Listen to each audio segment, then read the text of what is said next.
بسم اللہ الرحمن الرحیم۔ السلام علیکم۔ آپ دیکھ رہے ہیں یوٹیوب چینل عام سی باتیں۔ سپریم کورٹ نے علامہ سعد حسین رضوی کی بات مان لی ہے۔ عمران خان اور تحریک انصاف عدالت میں بری طرح رسوا ہو گئے ہیں۔ اس ویڈیو میں ہم اسی کے متعلق بات کریں گے۔ ناظرین کرام، گزشتہ اتوار عمران خان صاحب نے قومی اسمبلی کو تحلیل کر کے نئے انتخابات کا اعلان کیا تھا، مگر اس سے پہلے قومی اسمبلی کا جو اجلاس ہوا تھا، جہاں پر عمران خان کو تحریک عدم اعتماد کا سامنا کرنا تھا، وہاں پر ڈپٹی اسپیکر قومی اسمبلی قاسم سوری نے ایک غیر آئینی فیصلہ دے کر تحریک عدم اعتماد کو مسترد کر دیا تھا۔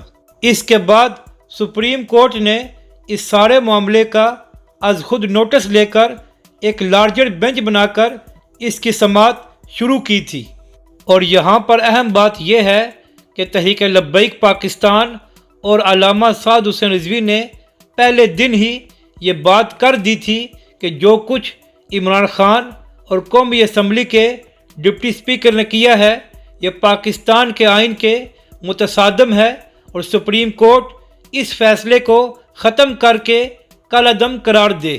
تو اب سے کچھ دیر پہلے سپریم کورٹ کا فیصلہ آ گیا ہے، اور تمام ججز نے متفقہ طور پر ڈپٹی اسپیکر کی رولنگ کو کالعدم قرار دے کر یہ کہا ہے کہ تحریک عدم اعتماد برقرار ہے اور عمران خان صاحب کو اس کا سامنا کرنا پڑے گا۔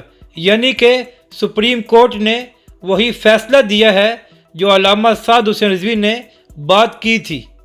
اور اس کے علاوہ سپریم کورٹ نے یہ بھی کہا ہے کہ جو عمران خان صاحب نے قومی اسمبلی کو تحلیل کیا تھا، وہ فیصلہ بھی کالعدم ہو گیا ہے۔